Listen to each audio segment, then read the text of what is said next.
Okay, I'm trying out something new. I'm actually recording this with the help of my laptop instead of with my phone. I'm not terribly sure what the picture quality is going to be. Maybe it's not going to be quite as high definition as my camera phone pictures, but anyway, I am hoping that it will do the job. Also, I'm talking this over the sound of the fan. So it would be interesting to see whether what I'm saying carries over to you. So here we are. We are at the end of Judith Butler's Gender Trouble. After a marathon of 8 lectures, here we are with the 9th and final lecture. And in this particular video, we will be talking primarily about Julia Kristeva, and we will be talking about Esther Newton. Now, Julia Kristeva we had already talked about before when we were discussing the semiotic. So in which she said that the semiotic is going to be, she proposes the semiotic as the alternative to the Lacanian patriarchal symbolic. But she also says, to give her due credit, that the semiotic is perhaps unsustainable. And of course, Judith Butler criticizes her quite adequately for that. We are coming back to Julia Kristeva now, but in this section, we are going to talk about Julia Kristeva's theory of abjection. Now, in my previous discussion, I had mentioned Mary Douglas. I had talked about Purity and Danger, which was her book, which was published in 1966. I think you'd be very interested to know that Mary Douglas is an influence on Julia Kristeva when she is formulating her book, Powers of Horror, an essay on abjection. This is being published in 1980. Originally in French, it is translated into English and published 2 years later. Now, the most important part of this particular book is the story of abjection. And she says that abjection is the way in which identity is constituted. Now, what is abjection? Abjection is, there's a very important term that she uses, transvaluation. That is to say, valued once, not valued now. So abjection is basically something that I have within me, but something that I am denying that I have. Yes, and the way in which she uses the concept of abjection, the way in which she uses examples to communicate this theory of abjection is expulsion, right? Excretion. So therefore, shitting, pissing. These are the ways in which she says that abjection, these are very easy ways through which abjection can be understood, in the sense that if we say that shit is dirty, if we say that urine is dirty, if we say that excrement is dirty, if we, for example, say that our own saliva is dirty, then this is the extraordinary thing, is that as long as these dirty things are within our body, we don't regard our body as dirty at all. Although this body contains the dirt. But the moment we have expelled it, the moment we have urinated, the moment we have defecated, the moment we have spat, at that moment, what we have spat out becomes dirty. So the dirt is not dirt when it is contained within me. The dirt magically becomes dirt when it is no longer a part of me. And it is this sort of, transvaluation, that I'm valuing it as long as it is inside, but I'm not valuing it the moment it is outside. That is the way in which abjection is formed. And it is also the way in which the other is formed. So the idea is that you are everything that I am not. And we have to understand that the mouth, the anus, genitalia, among other orifices of the body, are therefore areas of great concern because they are necessary to keep our body clean, but they are also avenues through which so-called pollution gets into our body. So patriarchy has a huge sort of amount of anxiety regarding the various orifices in our body. Now, therefore, what is really being done is that, and Judith Butler, of course, being a post-structuralist, she says that, so what we are noticing over here is a binary, post-structuralist. So we are going to identify a binary first. So there is a binary that's happening over here, the inner-outer binary. When it is inside me, not a problem. The moment it is outside me, huge problem. And the inner-outer binary is then created to consolidate the subject. And as if everything that is inside is completely different from, and actually better than, everything that is outside. Now the question is, what exactly is the inner? How do we know the inner? How does the body show what it is inside unless we bring it out? Right? So this is where Butler, of course, also uses Foucault. She uses Foucault's work in Discipline and Punish.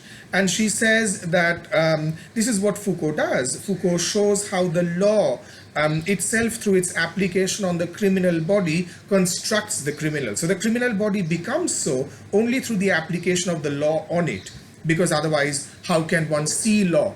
This is very, very similar to being the phallus and having the phallus. So you cannot see patriarchy unless it is applied to the female body, because the male body is invisible. So similarly, you cannot see the law unless that law is applied to the body of the criminal. So the criminal becomes a criminal because the law says that the person is a criminal. So therefore, Judith Butler also talks about the idea of the soul. And she says, how can one show the soul except through some culturally accepted signs that we read as the presence of the soul? Think about it. So it is not as though the body is the prison of the soul, which is what we normally think about. Judith Butler is being very counterintuitive. She's being post-structuralist. She says it is rather that the soul is the prison of the body. The body has to behave in a certain way so that the soul can be recognized. How do you recognize a spiritual person? It is very easy to recognize recognize a religious person, right? So they perform certain rituals, they dress in a certain way, they eat at certain times of the day, they don't eat at certain times of the day. It becomes very easy for us to identify a religious person. How do you identify a spiritual person? So the spiritual person, if they are to be recognized as a spiritual person, has to perform spirituality through the same body. So the spirit does not exist until the material body proves its existence. We then move on gradually to the work of Esther Newton, the last theorist that Judith Butler uses in her book. And in the work of Esther Newton, Judith Butler finds the idea of drag very useful. Reference is being made to Esther Newton's book, Mother Camp, Female Impersonators in America, in which she talks about drag. Now, many of you know what drag is. Drag is to dress in the clothing that is associated with the gender that you are not.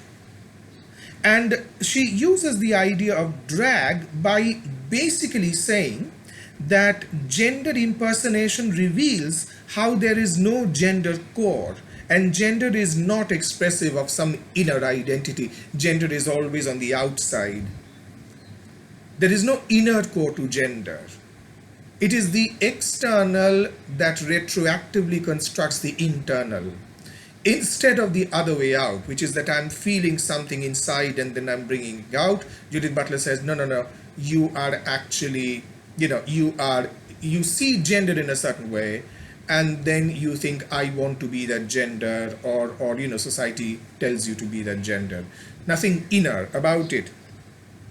So she says that in imitating gender, drag implicitly reveals the imitative structure of gender itself as well as its contingency.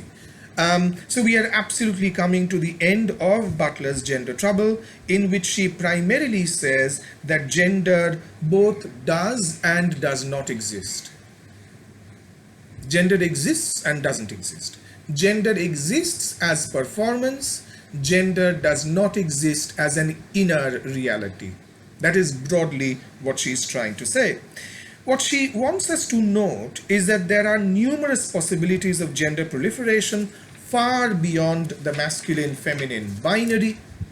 No gender is real or unreal, original or derived. All genders are performative. They can be performances too when gender is performed in contravention to the way in which compulsory heterosexuality demands that gender should be performed.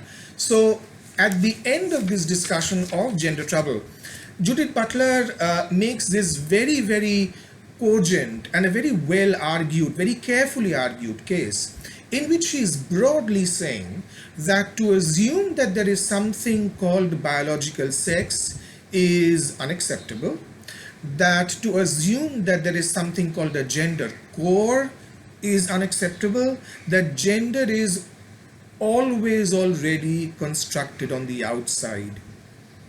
Now, there are two ways in which you can do this. One is to say that, yes, I agree to the gender that society has assigned me. Okay, if you have agreed, that's fine.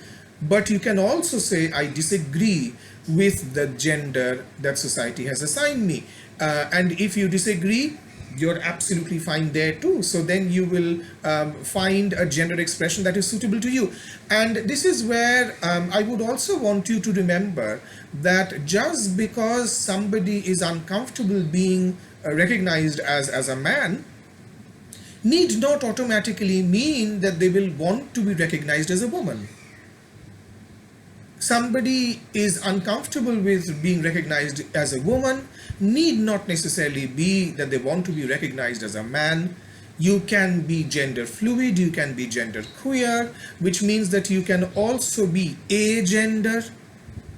You can be a trans person instead of being a trans woman or a trans man. So therefore, this gender proliferation is something that Judith Butler absolutely supports.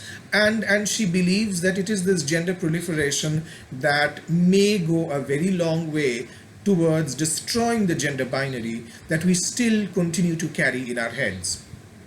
Thank you very much for your patience. Thank you very much for listening to all the 9 lectures on Judith Butler's gender trouble. That's enough Butler for now. In other videos, I shall be talking about other texts, or maybe I'll be talking about other things, like love. Thank you so much, and hope to see you again here on this channel very soon.